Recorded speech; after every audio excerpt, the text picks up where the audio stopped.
Hey folks, how's it going? Hope we're all good. Hello Alexander, hello Suki, good to see you. I thought I'd just come on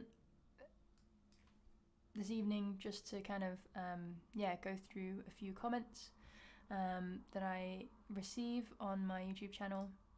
I don't always have time to go in and respond to everybody, which is a shame, but that's just the way that it goes, I guess. So I've just got a bunch of questions lined up, basically, ready to answer. And I'm going to do that and give you a free little lesson, because why not, for this evening. So yeah, please do say hi in the chat if you're here. Let me know if everything's working well and good. If you have any questions, please drop them in the chat. Otherwise, I will just dive right in and answer some questions that are already lying around on the channel. Hey Emma, just ordered my first handpan, so excited. Amazing! So exciting. I'm very pleased for you. Okay, so first question is from Michelle Griffith. Says, I'm new to this. You use a mix of thumb fingers. Please, do you have any which help to start? Any which help to start? As I'm not getting the same sound as you, I don't think I'm hitting the right part. Is it the center or the outer edge? This is particularly tricky when learning on video tutorials. It's really hard to know if you're mimicking the sounds that are being created in the same way, if you're playing in the same way without having somebody that's watching you saying, yes, this, no, not that. So when I strike the handpan, the very first thing that I'm aiming for is I'm trying to strike, so we have the tone field here of the note. So every note has a couple of different elements in it. We've got the flat part on the outside here, which is your tone field. We've got this inside part here that dips down, curves down. That's our dimple. And then we have this little edge here as it starts to curve in, this little shoulder as it starts to curve into the dimple. And it's usually this shoulder here that I'm aiming for in my strike. Every handpan player is different. It might feel different for you. You might prefer a different sound. Everybody teaches in a different way. But for me, the sweet spot is this part here as it starts to curve into the dimple right there. And the part of my finger that I use is this squishy soft part at the very edge, at the very tip of my finger, using it like a mallet, if you like. And my approach towards the note is, depending on what angle I'm coming from, I might strike in a different place. So I'm not always aiming for exactly the same spot on each note as I go around, but I'm actually just aiming for the closest the closest edge, basically. Yeah, so I'm not always aiming for like this exact spot here. As I go around, it might be more difficult depending on the angle that I'm coming at, right? So instead, I'm just aiming for wherever the closest shoulder down into the dimple is. That way, I don't have to move my hand in strange shapes.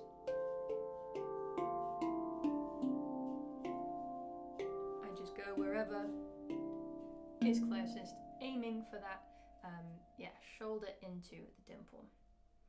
As well, in terms of fingers and thumbs, what I tend to do is use my thumb for the first few notes, just because that way I don't have to chicken wing and get my elbows out here like this. I just bring my hands back and then I rotate at the wrist.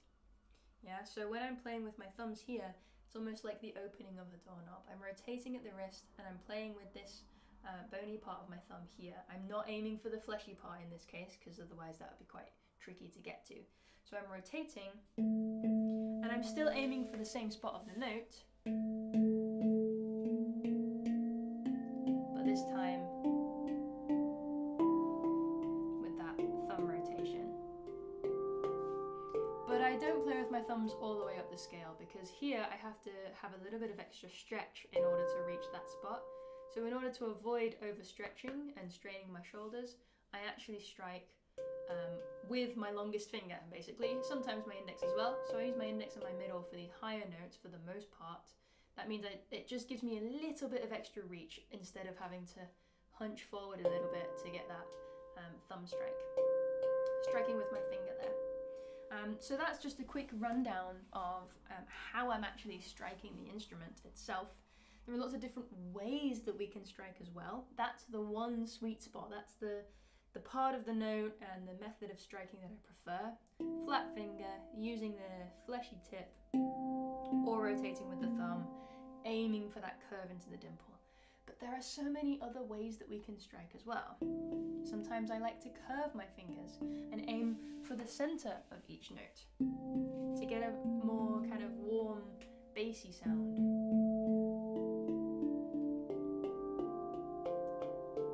Or I might flatten my fingers even more and aim for the outer edge of each note to get a more slappy sound.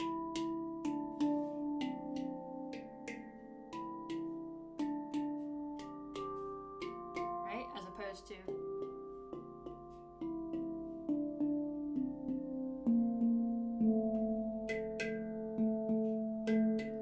lots of different sounds that you can get out of just one note. It doesn't have to be the same every time.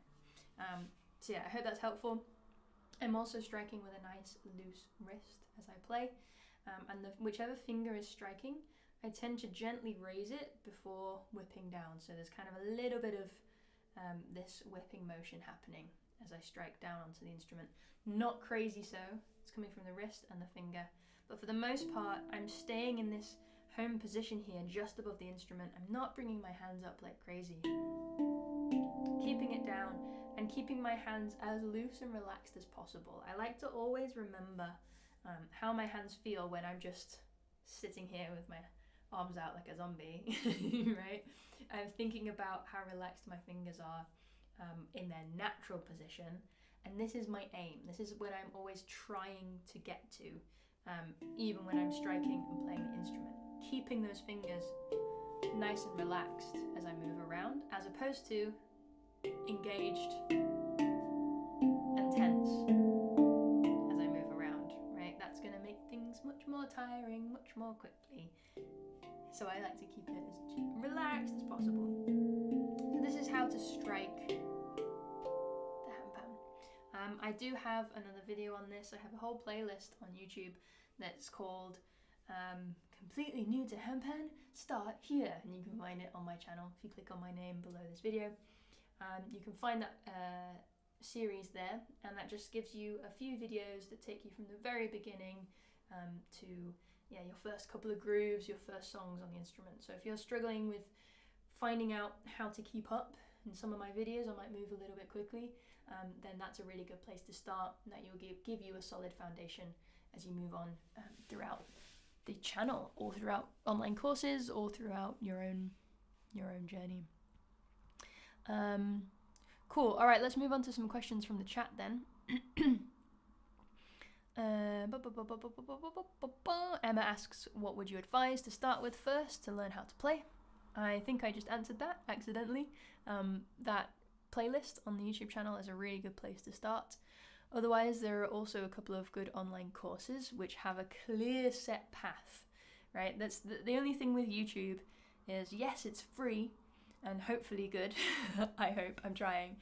But it's hard to find a set course when you're just kind of, the algorithm gives you different videos here and there. It's hard to know what direction to move in. So I recommend masterthehandpan.com or handpandojo.com. The beginner courses there will give you a good step-by-step way forward. Alexander asks, which scale are you using with this handpan? This is my D minor D-curd from Meridian handpans. They're my go-to. I love Meridian handpans. And D-curd is also my go-to scale. It's what I mostly teach on.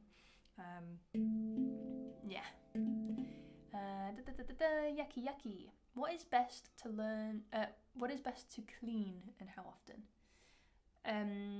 Cleaning schedules are different for different instruments. Don't know where I've put my cleaning stuff. Oh, here.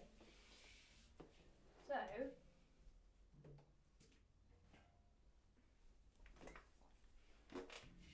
why not? I'll clean it now since you asked. Hey, Nancy. So I have a stainless steel instrument. So I use a microfiber cloth. This is important because it's nice and soft. It's not going to leave scratches on your instrument. And I use what was given to me with my instrument by Meridian Handpans. Is just a stainless steel cleaner that you would use in your house. This is by the company Method, and I just spray that on and give it a clean. These have like a very, very thin ceramic coating on them, or some kind of coating that stops it from rusting. So that's all this really needs. If you've got a nitrided instrument, then you will need not this. You will need some kind of rubbing alcohol, isopropyl alcohol, that is ideally 90% alcohol or above, and a cloth. Spray it on your cloth or dip it onto your cloth. Give it a good clean. I will do that now. Give it a good clean so that you're removing all of the oils from your fingers. And then you want to get it dry straight away as well, so don't leave it wet. Once it's dry, without touching it as much as possible, then you can take some oil. I use an oil called Phoenix oil, which is designed specifically for handpans. Phoenix oil, Phoenix like the rise of the phoenix. Some people use coconut oil. There are waxes that you can get, and then I coat my handpans with that oil to protect it. I don't do this now that I'm on stainless steel instruments though. I just keep it wiped down as much as possible. I play daily and I've never had any issues with rust. I've only ever had issues with rust on my RAVs and on my nitrided instruments. And I think most people now are playing on stainless instruments, so yeah, I wouldn't worry too much. Also, big important thing to remember: clean the bottom. Clean the bottom of your instruments. I used to forget, and that's where I would get the rust, is on the bottom of my instruments. Especially if you're playing in the summer wearing shorts. It's our oils from our skin that causes the damage. The only thing, or the main thing to watch out for in stainless instruments is this kind of staining type effect where it starts to turn silver. The goldness starts to disappear a little bit. It's not a stain actually, it's just the gold colour coming away as your oils strip that patina away. There's nothing to worry about with that. It's just handpans are the colour that they are because they're heated during the process of building them. So kind of like when you put bread in the toaster, you toast bread, it turns brown. It's the same kind of thing. So all that's happening when your stainless steel instrument is changing colour after playing, if that's happening, it's just the oils on your skin are pulling away that patina, and it's returning to its original colour. That's not a problem. It's purely cosmetic. It's not rust. It's absolutely fine. But if you think it's ugly and you don't like it, I love it. I think it gives it character. But if you don't like that, then just make sure you give your instrument a good wipe down after playing. Try not to play after like handling acidic fruits or eating salt and vinegar crisps or whatever, chips, wherever you're from, and that will keep your handpans nice and clean. Yeah, cool. Thanks, Alexander. Yeah, let me write down these websites in the chat so that you've got them. So we have masterthehandpan.com and handpandojo.com. Both of these have courses from lots of different players. I also have a course on my website called Playful Voice. That's all about singing with the handpan, though. It's quite specific and not necessarily completely beginner friendly. I also do have a course on handpandojo.com, which is a bit more beginner friendly. So yeah, if you're looking into actually singing with the instrument, then check out my website. But if you're fresh on the scene and just wanting to play, then I recommend the other websites. Yeah, Alexander asks, I find it difficult to keep the pan on my lap without it slipping. How can I stop it from doing so? This is a really good question. So another thing to think about, in fact, I think one of the main important factors when playing the instrument is being comfortable in your seat. So I have the seat that I play on the most is this one, and it goes down. so that I can have my feet firmly on the floor and my legs are perfectly parallel to the floor. This is really important. Otherwise, I have to have my ankles raised. I'm holding my feet up, and that's uncomfortable. There's tension in my body then. So yeah, first place to start is making sure that your thighs, your tops of your legs are perfectly parallel to the floor. That helps me stop it from slipping. If I can't manage that on the chair that I'm on, I'll put something under my feet, or I'll raise my feet against the legs of the chair. If you are quite short-legged, or have a belly that is stopping your handpan from getting comfortably on your lap, then your other options are having a stand. So I use a snare stand, just a drum kit snare stand, and put it between my legs here. Rest the handpan on the stand so it's not directly on my legs, but it feels like it's kind of in my lap anyway. This is a really comfortable way to play because then you've got full range of motion without having to worry about it slipping. You can move your whole body to get around the instrument. It's probably a much more ergonomic way to play, a much safer way to play than having it directly on your lap. I just prefer the connection of having it on my lap. Another option is using a stand like this that is tall so you can play while standing, which is probably even better for you because again, you've got that full range of motion with your body. Anything that requires sitting still and not moving anything except for one part of your body is probably not good for you in the long run, which is why I try to move as much as possible. So stands are a really good option, or you can sit cross-legged on the floor, depending on whether or not you're utilizing bottom notes. Another option as well is there are a couple of people selling like non-slip pads. So there's a guy called Nadeshana who's an excellent player. He has these Velcro things that you can wrap around your thighs, and it has a pad on it that's non-slip, so it kind of makes the handpan stick to your lap a bit more. There are a few people are selling these around. There's also somebody, and I haven't tried them yet, I really want to, who sells magnetic strips that stick to the goo here, and that supposedly stops it from slipping as well. I don't know, I haven't tried that. But yeah, there's options out there, but I recommend stands for a lot of people. I just think it's a healthier way to play, even though I don't use stands. But yeah, this is like the baseline, most important thing. Once you've got your seating position and playing position right and ergonomic for you and your body, then you can start to worry about touch and the way that you're playing and the grooves that you're playing and learning new things from that place of comfort, from that place of ease, without holding tension in your body. This is really, really, really, really important. So yeah, good question. Thank you for that. Cool.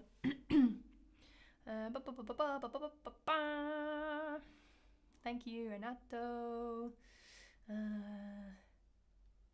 Lots of questions coming in. Oh, this is relevant still. Amy, does the sound of the handpan change a lot depending on how you rest it on your body? Can you elaborate about that? I mean, the sound does change depending on where it is. Because if you're resting on the instrument, you're going to dampen the sound a little bit.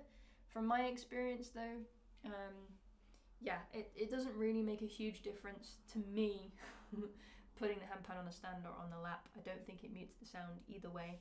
Some stands can do strange things to the sound if they've got like something below it that's making the sound kind of ricochet back in a particular way.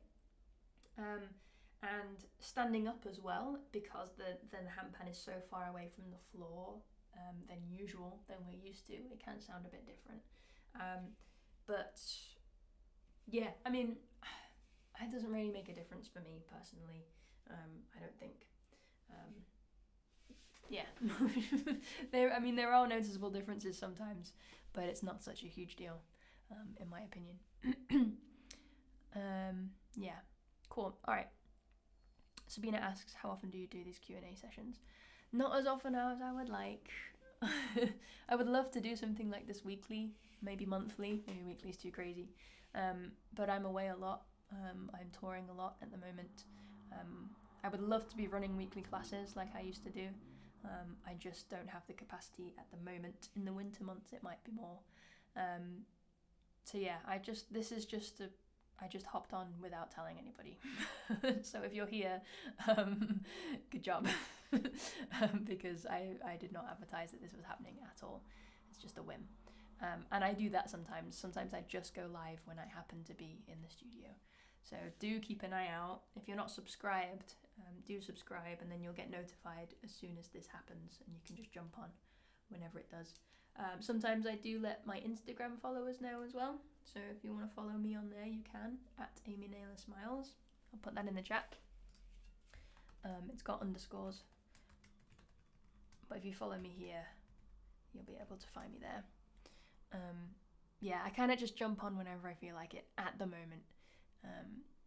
But yeah, we'll see. Cool. So let's move back up the chat a little bit. Michael asks, or Mikhail asks, hi Amy, or Michelle. I never know how to pronounce. There's so many different pronunciations. Sorry. What tune helps you relax after a long day? That's a really good question. I don't know.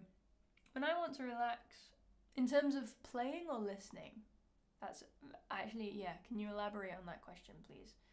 Do you mean what tune do I like to play to relax, or what tune do I like to listen to relax?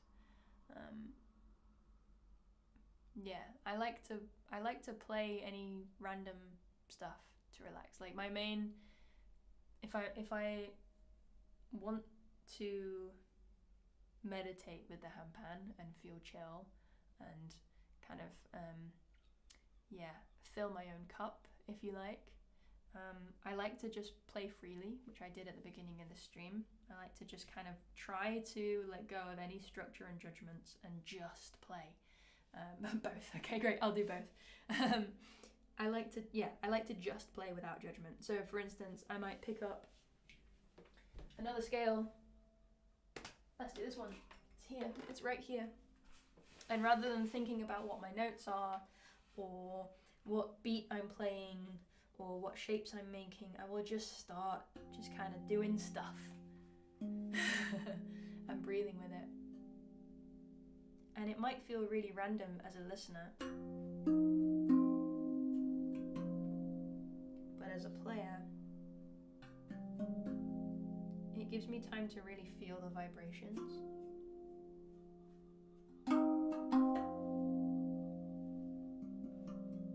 And experiment without judgment.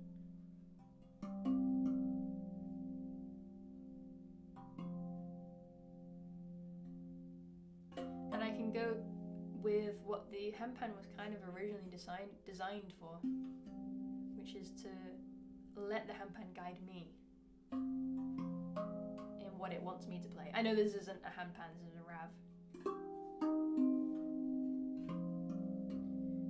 And this process has become much easier for me over the years, obviously, because I've trained and practiced, and my hands now know how to do things that I just want them to do. I don't have to think about it too much. So I'm just staying within my limits, within what I can comfortably do without judgment.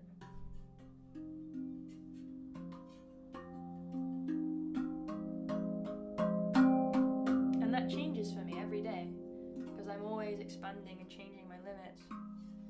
Some days I feel really full and like I've got, too much information in me and got nothing left to, no room to express, and so it might be very simple. And some days I feel very excitable and I've been playing a lot, so my hands are really warm and nimble. So it might look different from day to day.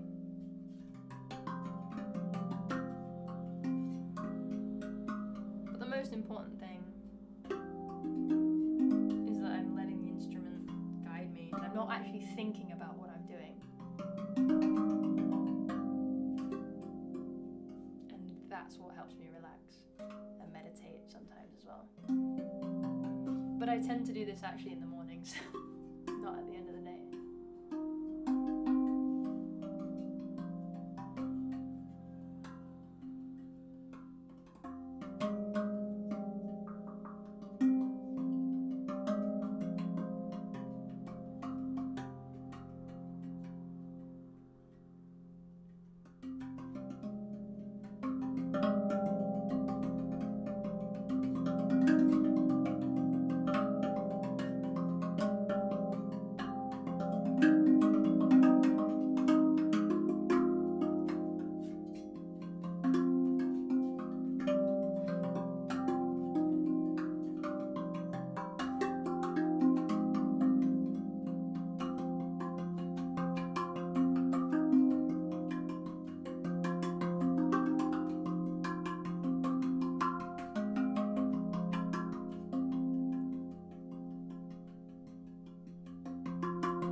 being playful and exploring.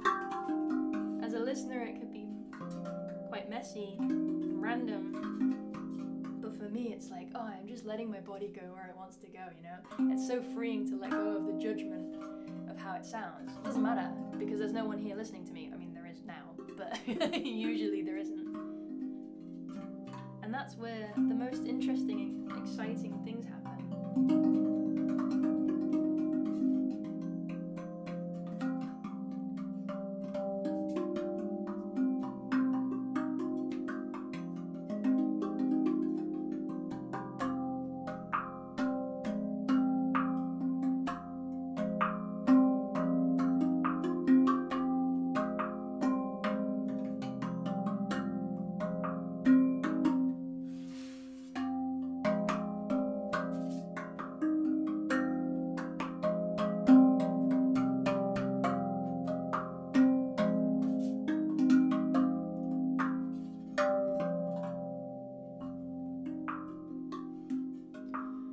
Another way to relax into it is to find a really consistent pulse or groove or rhythm that you can play super confidently without having to think, and then to just kind of let that lull you into that relaxing space.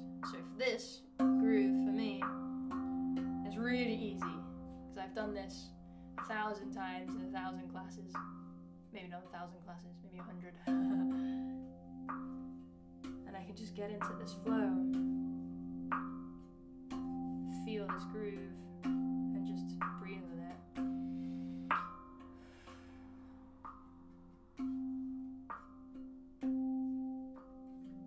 And just play around with it.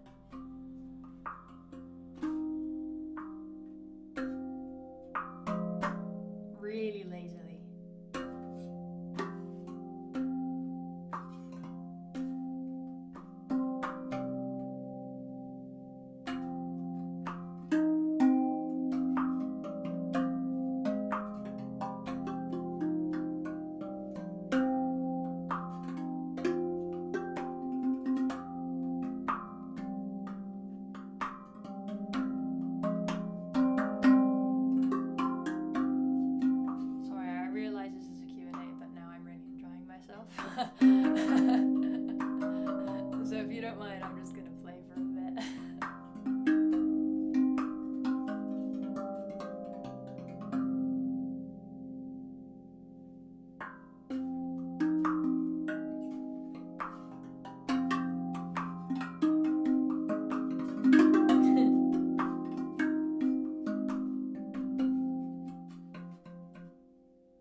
That's how I relax.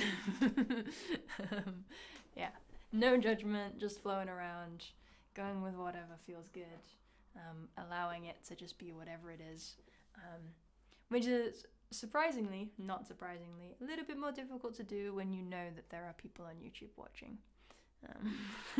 So there you go. And to answer the second part of the question, what do I listen to relax? Let's see what I've been listening to most recently in a more relaxy space. I do listen to a lot of, like, at the moment I'm listening to a lot of podcasts that are very, how to maintain an online business, blah, blah, blah, because I need to learn more about that in order to fund my music habits. So sometimes I fall asleep listening to boring business podcasts. But at the moment, my top played album is Home by Hanya Rani. If you haven't come across Hanya Rani, she's a piano player and synth player. I think she's classically trained piano player, Polish woman. But she uses a lot of synthesizers in her compositions as well, and some of her stuff has voice involved as well. Really beautiful, repetitive, kind of minimalist stuff. I listen to a lot of her stuff. I also have a playlist that's right at the top of my recently played called Pensive Shit. I like to name my playlists quite interestingly. In there I've got Sufjan Stevens, Essie Jane, Camille, Ayla Nerio, Spell Songs, which is a beautiful folk project, Laura Marling, lots of like folky stuff. I like a lot of folky stuff. Jose Gonzalez, Aphex Twin, his chill stuff, First Aid Kit, yeah, that kind of thing. And I listen to Handpan music as well sometimes. Sometimes I listen to Handpan music. One of my most recently listened to Handpan players is Quentin Kaiser. Quentin, he's an excellent player, plays some really beautiful melodic stuff. His harmonies and his melodies are so stunning. I really like his stuff. Who else have I been listening to Handpan wise?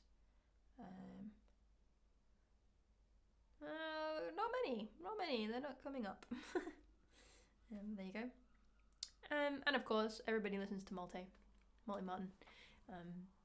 Yeah, I enjoy some of his videos sometimes, and Change of Colours as well. Constantine, Alex Marks.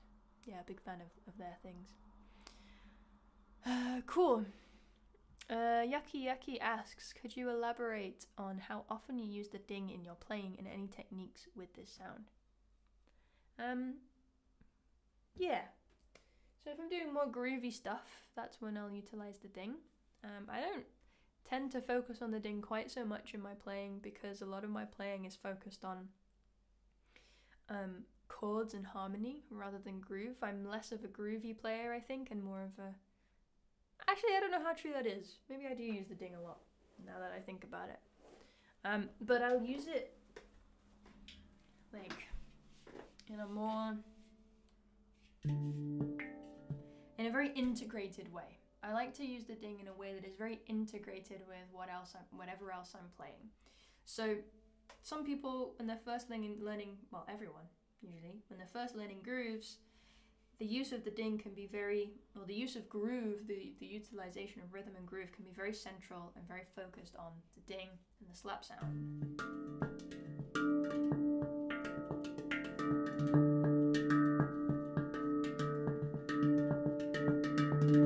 So I'm utilizing as many different textures and sounds as I can on this one area here, which is a really cool thing to have at your disposal. But I like to really use the ding in a way that is integrated into whatever else I'm playing. So my focus is on a melody that has a sense of rhythm underneath it that's holding it together.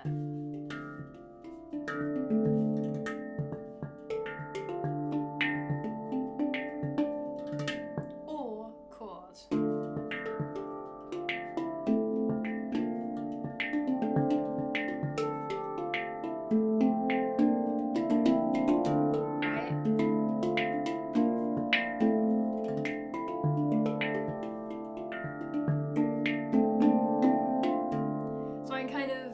there combined those chordal elements and the melody elements and the groove. For me, that's what handpan music is all about. It's not a drum, it's not a piano, it's kind of somewhere in between. I can utilize all of those elements at the same time to keep it really exciting and interesting. That's why this instrument has grown so quickly, is because there's so much you can do with it. So to practice that integration, I like to practice kind of one-handed grooves, something like this, or better yet, something really simple like this, with a little bit of complexity in this double ding, right? Dum, ka, dum, dum, ka, dum, ka, dum. And I'll practice this on both sides, so weak hand as well, which for me is my left. Dum, ka, dum, dum, ka, dum, ka, dum, dum. And then once I'm comfortable there, actually, I might be even more lazy and play that tack sound closer to the ding as well.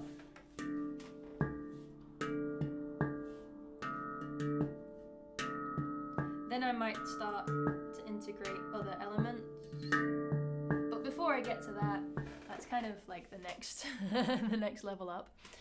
So I'll get really, really comfortable with that simple groove.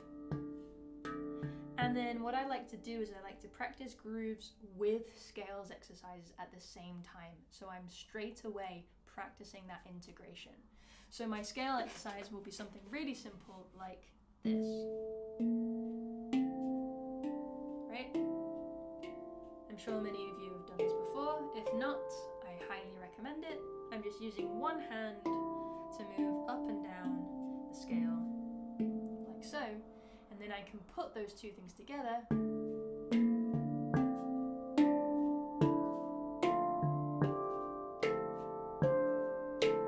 Whoops. Right?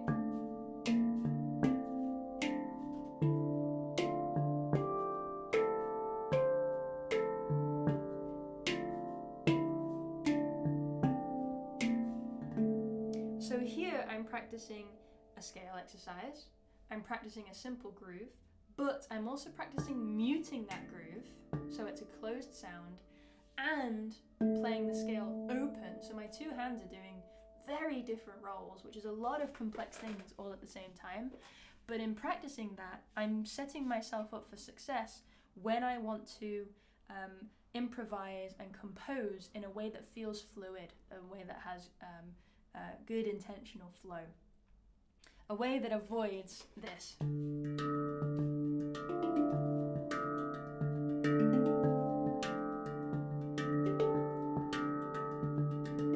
This is cool, but my groove and my melody feels very separate. I'm grooving, bit of melody, now I'm grooving again. Then there's a little bit of melody, but then I'm grooving again, right? They're not fully integrated. So by practicing these scales and grooves exercises, I'm practicing ways that I can flow that allow those two elements to integrate completely, and that gives me a lot of freedom when I'm moving around. So yes, I feel like I do utilize groove a lot in my playing, but the focus is on the melodies that I'm making, and the groove is supporting the melodies that I'm making, right? That's really important.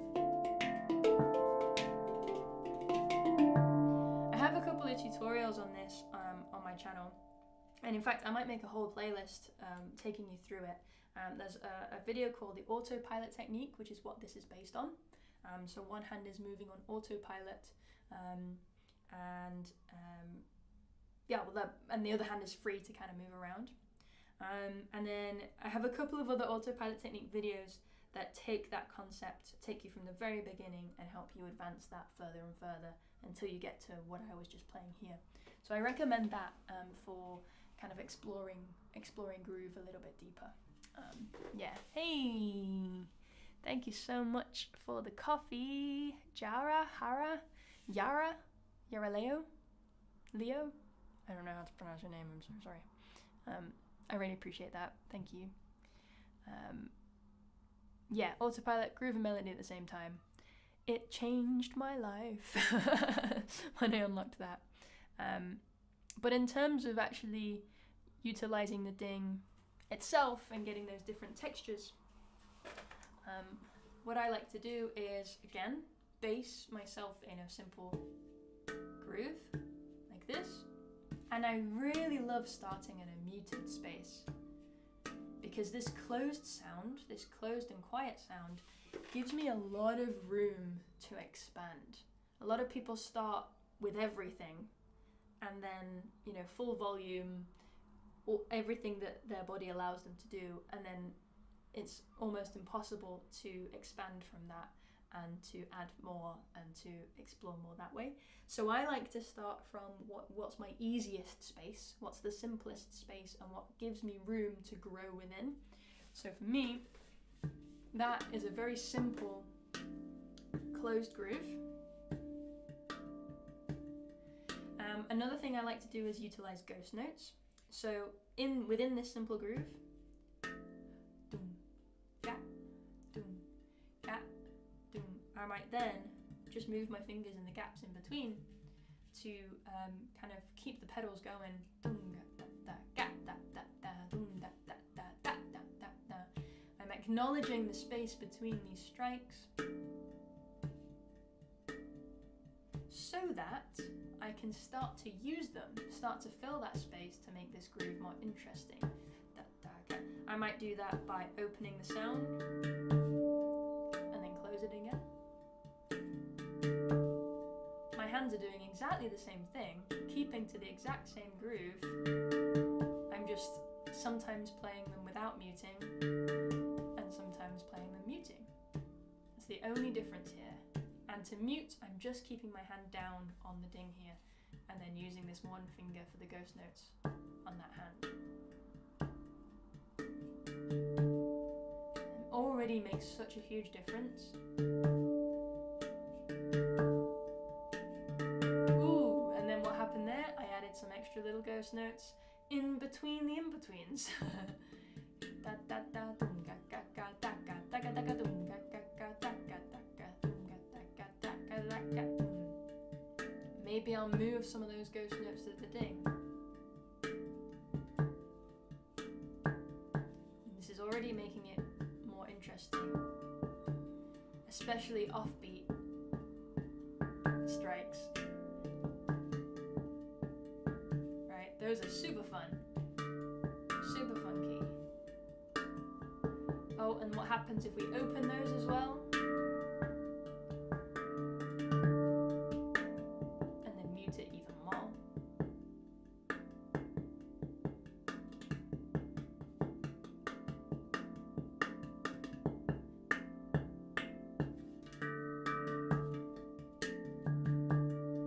So a good place to start is alternating between a closed sound and an open sound. This already gives you so much diversity before you even have to start thinking about these complex little twiddly things, right? Just open and closed, moving a ghost note here and there. Keep it really simple, and as you start to progress and get better in your handpan journey, then you can start to add those little bits of glitter.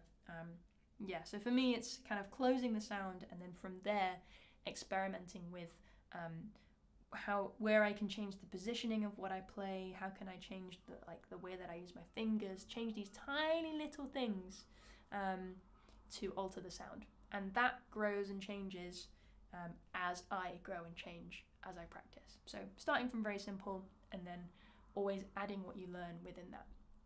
So that's what I do if I am riding on the ding. But for the most part, I like to move around with it. Yeah, that's a really cool question. Thank you, Eki.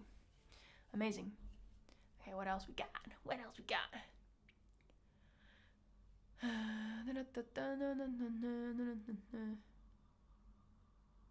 Ah, cool. Thank you, Tony. I appreciate that.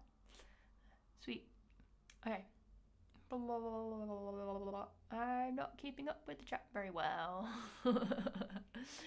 I'm watching just some of the... Okay, here we go. As someone with a history in playing music, getting their first handpan, would you recommend getting an extended scale or a standard 10-note D could do just fine? That's a question from JMac. That's a really good question. I had musical history before I started playing, and I started with a standard 10-note because that was the only thing that was available. Extended scales didn't exist when I started. And that kept me going for like 5 years, if not more. I'm still playing a D chord to this day, and this is an extended D chord, but so far in this live stream, I haven't used the extended notes once. So there is a lot to be done with these simple scales, and I'm a big believer in 10-note scales. I think that you can do a lot with it if you are willing to put in the work to learn all the nuances of the notes that you've got, to learn how to utilize your scale in its entirety. The great thing about D chords, especially if you have prior musical knowledge, is that it is a full 7-note minor scale. So that means you can also play in the relative major. You can play in F major or whatever relative major, depending on whether you get an E chord or an F chord or whatever. And it just gives you a lot of diversity and variety, even if you haven't extended the instrument. I've played gigs on a 10-note handpan when I don't bring my own D chord to shows and I borrow someone's. It's not ideal. I love to be able to ground what I'm playing in the lower harmonies because I like to play chords. So I like to have the low F to play my F major. I like having the low C to play my C major, because here I can really lean into that more major sound. But if I play this exact same chord progression, but just with the top notes, it sounds different, but it still sounds great. So here's the version with the extended notes.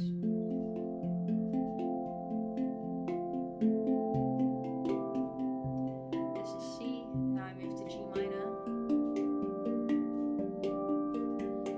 C again, why not? If I do the same without the bottom notes,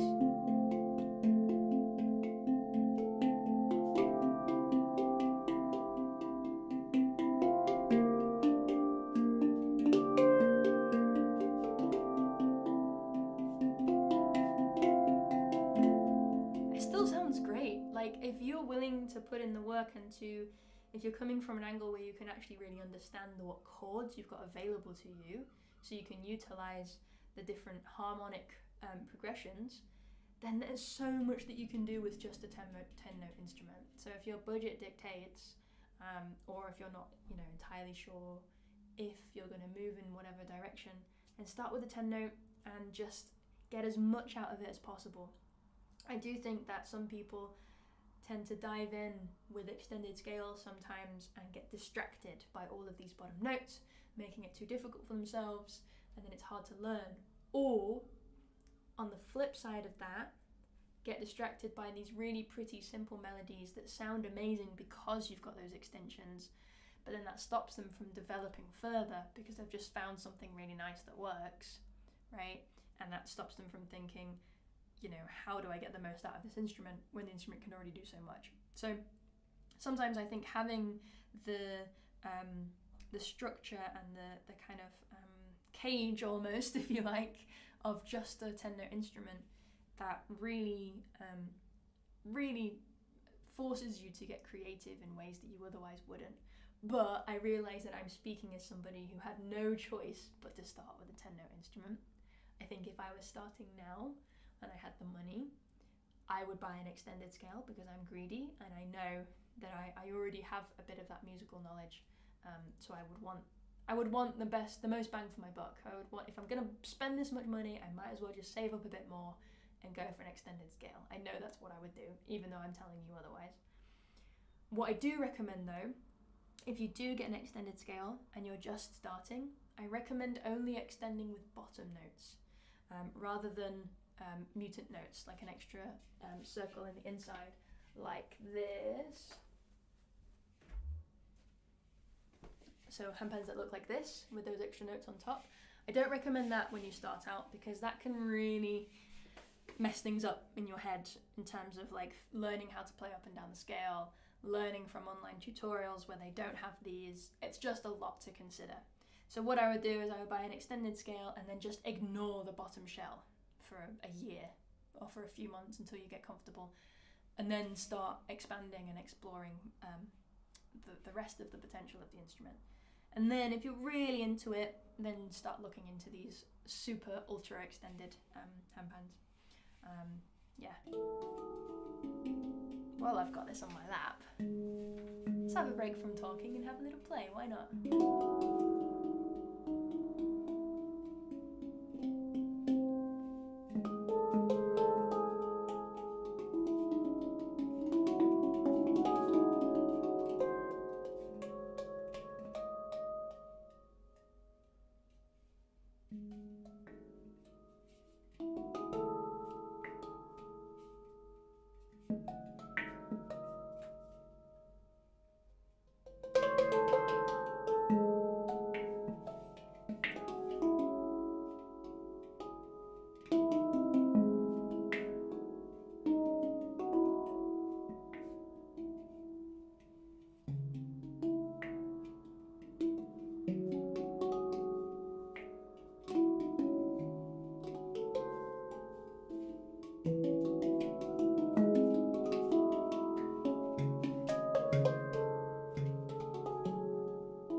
I even have on this scale, because I don't play it enough, I don't understand it. But sometimes when you just let go and you just let yourself flow with it, this is a really cool instrument, and I should play it more, even though it's difficult. That's a C-sharp harmonic minor. We call it the Desert Rose from Alaya Handpans, made by Mumi. Mumi, who you might know from that viral Nothing Else Matters cover video. She's a legend. Yeah. Phew. Yes, castanets. Cool. Oof. Okay, I got into the flow there a little bit. Questions, answering questions. How long have we been here? When did we start this stream? It's been an hour. My goodness.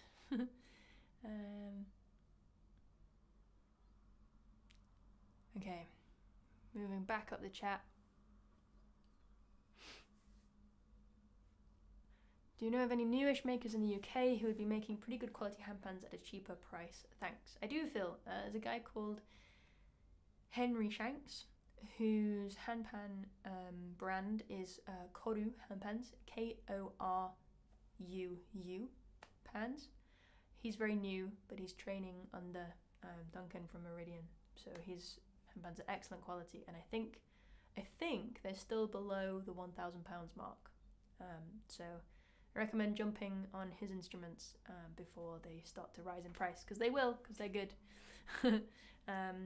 I'm not sure. I'm sure there are others around as well, but I'm not entirely sure. Yeah.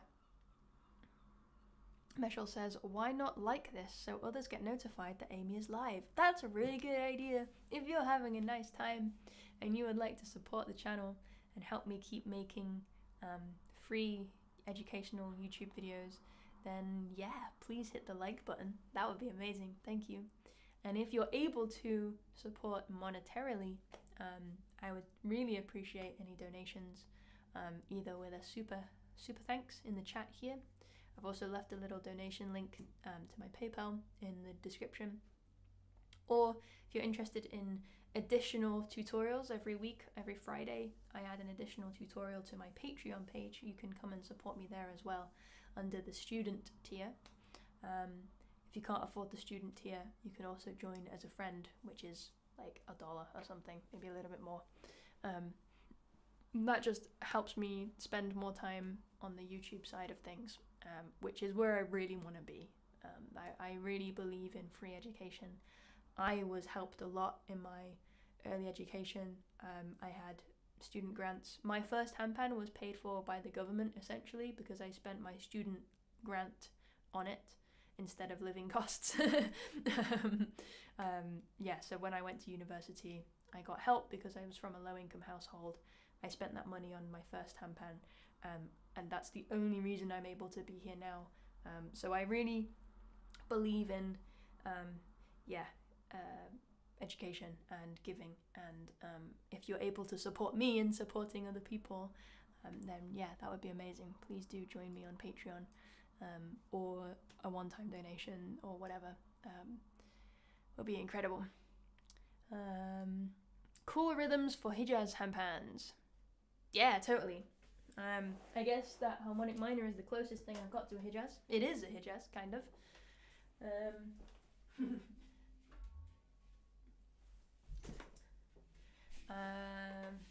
This one's a good one.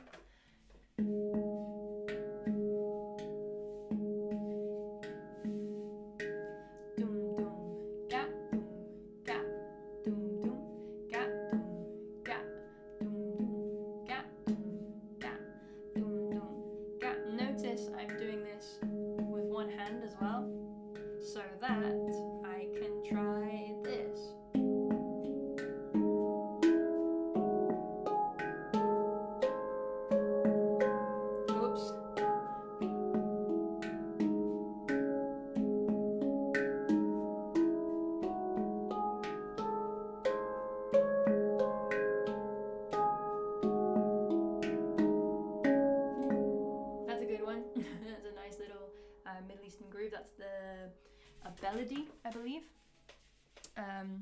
Or there's the variation on that, in which instead of dum dum ga, you can play dum ga dum ga dum ga dum ga dum ga dum ga dum ga dum ga. That's even better.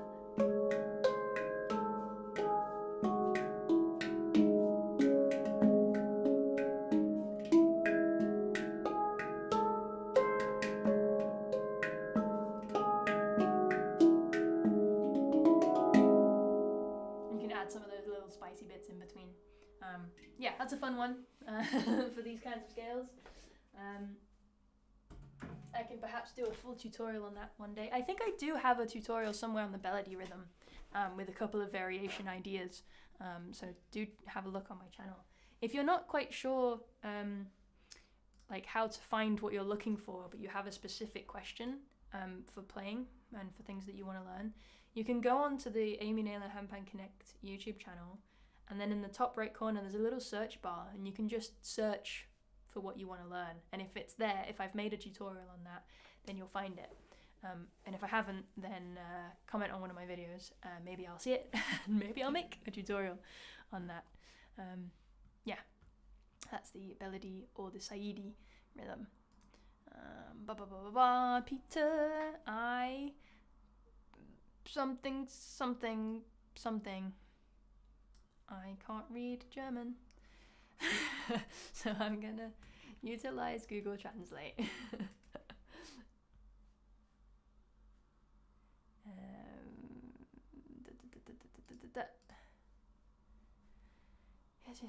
Yes. What does this say? Why are you not pasting?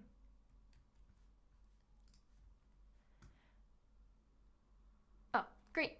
I am now also learning independently at home, still at the very beginning. Amazing. Welcome, Peter.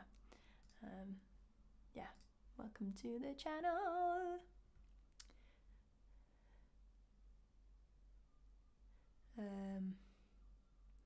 Cool. I have a handpan. How do I tell if it's a curd or whatever? How do you know what scale your handpan is? Ideally, whoever you've bought it from knows what scale it is. So you can ask them, you can ask your maker, and they will tell you exactly what that is. Ideally as well, you will get a written down list of the notes of your scale so that you can learn what the individual notes are on your scale. However, if you've bought your instrument from a larger company like Amazon or Temu or Meinl or Thomann or one of these companies that sells multiple things, not just handpans, it's possible that you've got a handpan that's factory made, where that knowledge might not be passed on properly. In that case, what you can do is you can get a tuning app from your phone, a guitar tuning app on your mobile phone, and you can strike the notes and it will tell you what note each note is. You can then write down those notes in order. You can then Google those notes, what scale is this, and it will tell you what kind of musical scale you've got to work with, whether that's D minor, E major, C sharp minor, F sharp minor. These are very common scales in handpan world. Then at least you know whether you've got a major or minor scale and what key it is in. In terms of what handpan scale that relates to, the thing with handpan scales is that we don't use musical terminology all of the time in our handpan scales. We use random words to kind of label what layouts our notes are. So a D curd is a D minor scale, but the word curd is relating to the layout of that scale. There are lots of different D minor scales. There are D curds, D pygmies, D celtics, D equinox, D mystic. All of these are variations of the minor scale. So when you find out that you've got a minor scale, it might be any one of these. And so to figure that out, you can use websites such as handpanner.com. And the really good thing about handpanner.com is that you can then input what your notes are into the little custom box there that says what notes you've got, and it will tell you what scale that is in handpan terms. You can also just compare it to other existing videos online, which often have them written down in the description of the videos. But that's a really good resource for finding out what scale you actually have. But ideally, if you're buying from a reputable source, whoever sold it to you will tell you what scale it is. Make sure you take note of it, make sure you write down what those notes are. And I also recommend writing down those notes, not just in a linear order, but actually drawing a diagram as they relate to your instrument. Something like this. This is one that I played with recently with a student. That is a G Mystic, I think. This layout is the Rewild Your Soul custom RAV instrument. Ricky Hilson from Rewild Your Soul, who you might have come across here on YouTube before. Just to throw that out there. Yeah. So ideally your handpan maker will know. If not, you can go through those steps to find out. Yeah.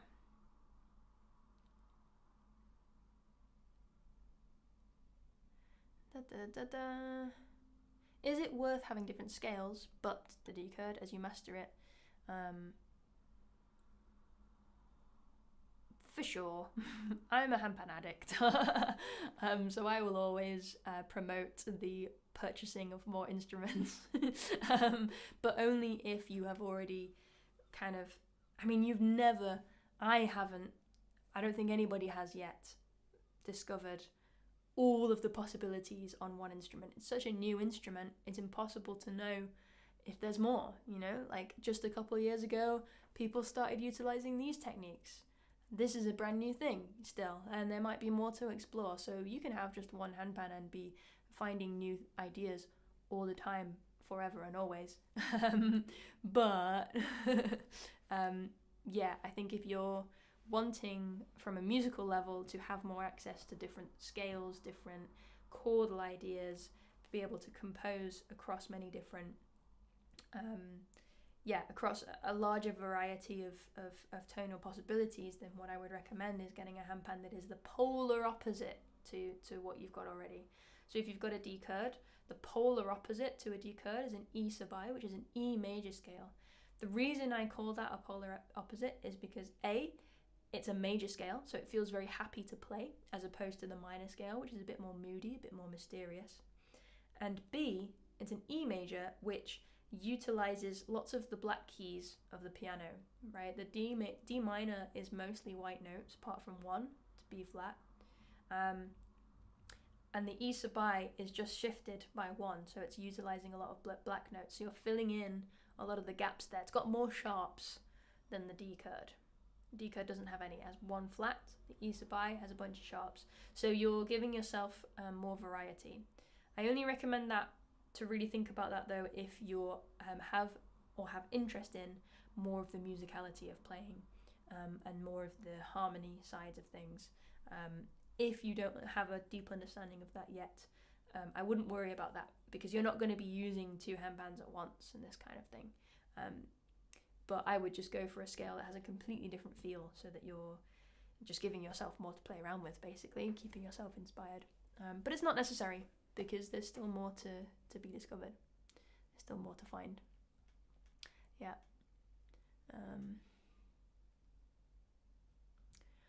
Peace. I am a sound healer who's working with a pan drum, flute and drums. What do you think is the best rhythms for sound healing?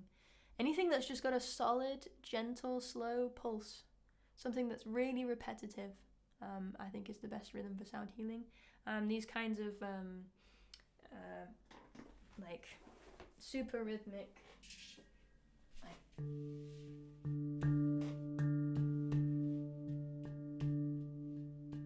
this. I'm just playing dum dum ghost ghost dum dum ghost ghost dum dum ghost ghost dum dum. So I'm imitating that kind of heartbeat pulse, and then from there I can start to explore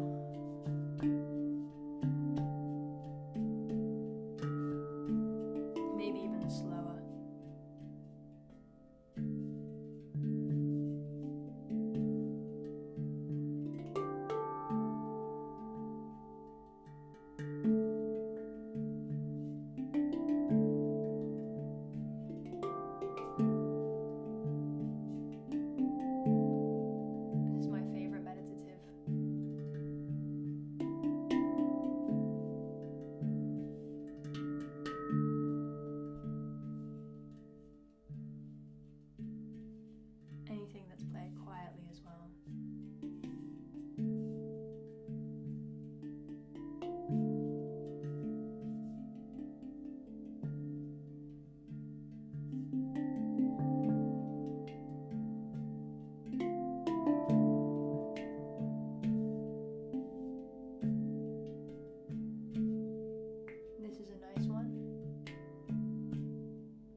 heartbeat.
That was the long answer to anything with a heartbeat. I got a bit carried away there.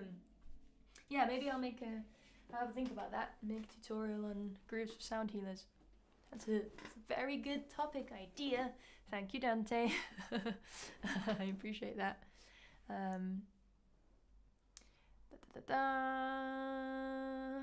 Queen asks, can you tell how to clean the handpan? If you rewind this video, this live, I did already teach how to clean a handpan. You can check that out earlier on.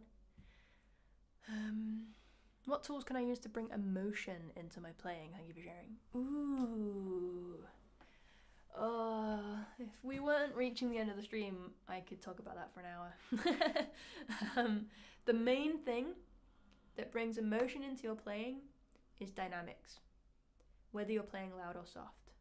Start everything soft, so that you've got room to get louder, and that's going to give you space to emote, to let the instrument breathe. It's about allowing breath in your playing. So you can play a very simple pattern. I'm going to switch to the major scale now. Say, for instance, something like this.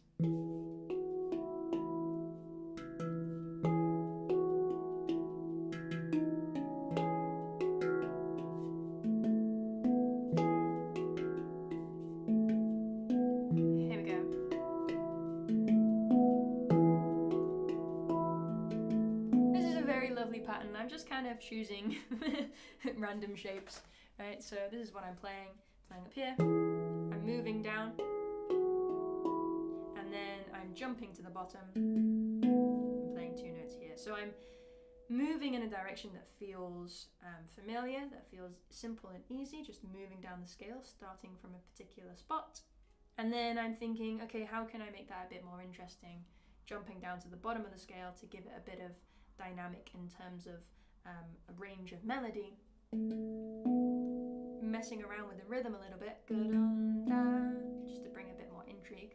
So we've got this.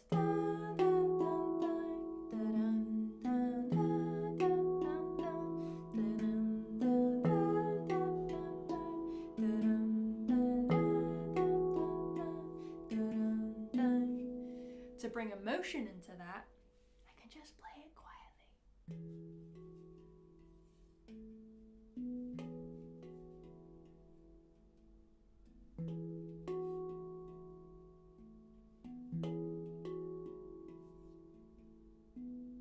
So So I've introduced a little bit of something, but actually to make that a bit more exciting and interesting and broad and dynamic, I can not just play it quietly, but play around with how quiet or loud I'm playing, right?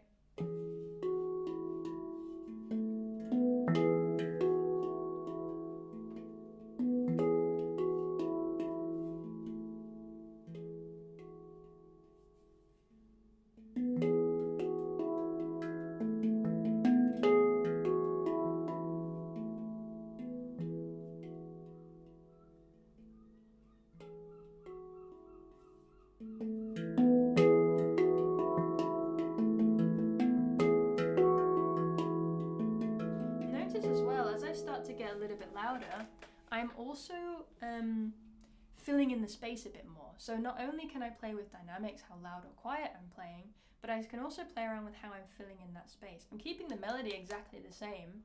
I'm just every now and then adding some slightly quieter notes within that same melody, on the same notes, just playing the note twice instead of once, to fill out the space a bit more.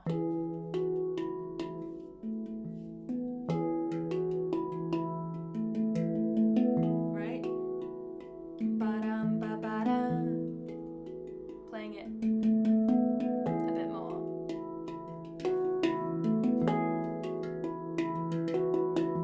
Ooh, I've added a little extra bit here,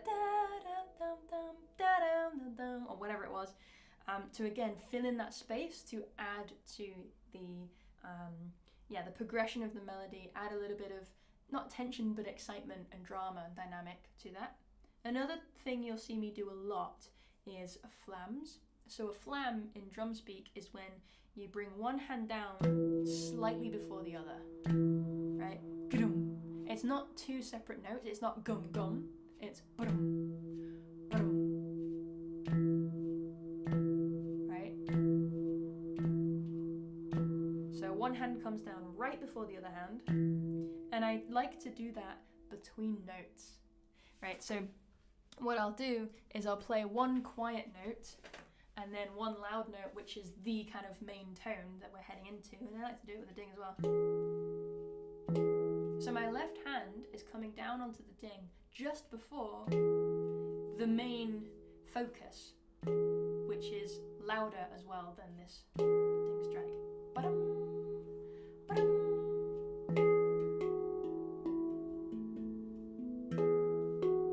Hear that flam?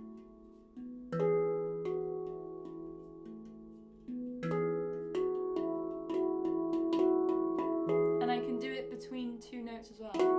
There's one. Right, so we're still hearing this note here, but it's acting as a support, it's acting as a stepping stone towards this note. So it gives this note a bit of context, a bit of emotional context.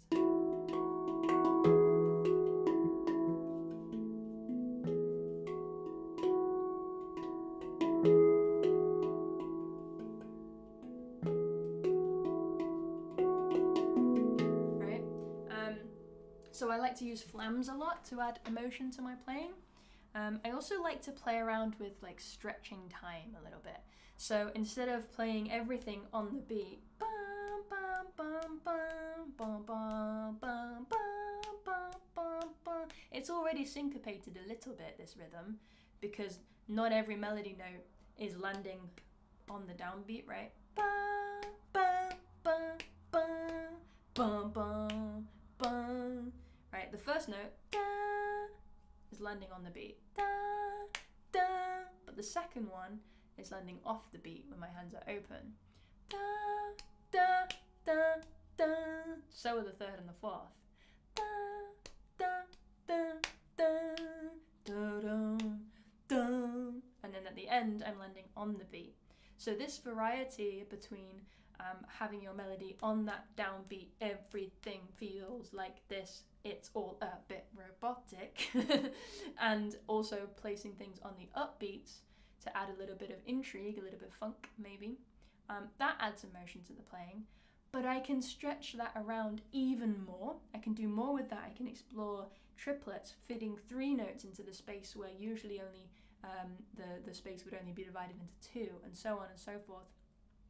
I can really start to play with that in-between space and stretch that out to play around with the emotion that way. So that might look something like this. Here's the original.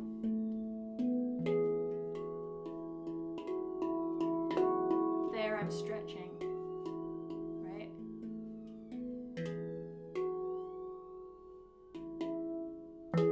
I stretch there.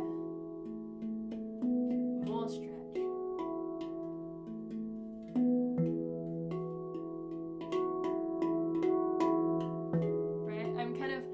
Getting out of the beat a little bit, getting uncomfortable a little bit to allow room, allow breath for that emotion.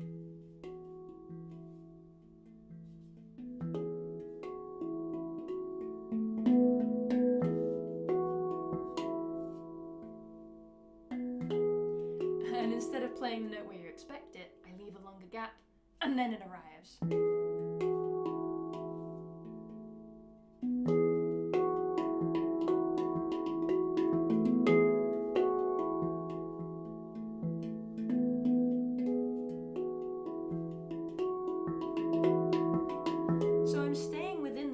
Melody, I'm using 1, 2, 3, 4, 5 notes, none of the others, but when I start to expand and explore with those, I'm still keeping within the same notes. I'm just playing and stretching them and bringing them down, bringing them up, filling in the space, you know, kind of staying within that framework, but exploring all of the ways that I can breathe with that and breathe emotion into that. That is how I play with emotion, and I could talk about that for hours, honestly, and I probably talked about that for at least 10 minutes.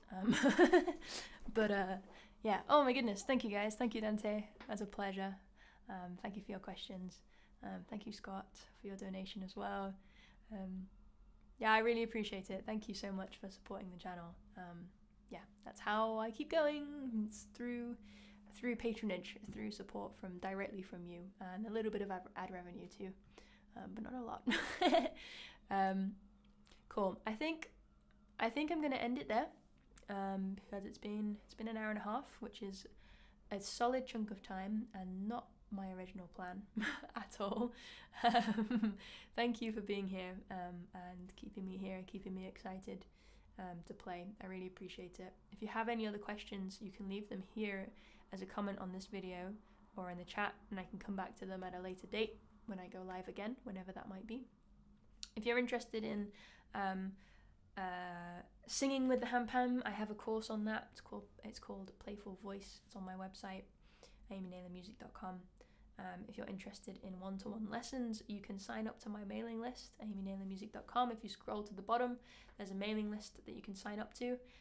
What I do is every now and then, whenever I'm home in the studio, which is not very often, I will just release my calendar and say, hey, I'm around for these dates. If you want a lesson, sign up, and you can do that way. I don't have room for permanent students at the moment, regular students, just because I'm touring so much. If you want to meet me and you're in the US, in the Northeast, I'm coming over at the end of this month. I have a gig in Connecticut with a bunch of other top level amazing handpan players. I'm very excited about that one. It's in or near New Haven, maybe, I think. So that's going to be really nice. If you're in the US and you are of the female persuasion, there is a women's handpan gathering happening upstate New York, and I will be there for that second weekend in September, and also be floating around a little bit then. So do come say hey, sign up to my mailing list where I'll release dates. Otherwise, thank you for being here. I appreciate all of you, and I hope to see you, sometime in the near future, whenever that might be, when I can be live again. Might be a while, but I will see you someplace soon.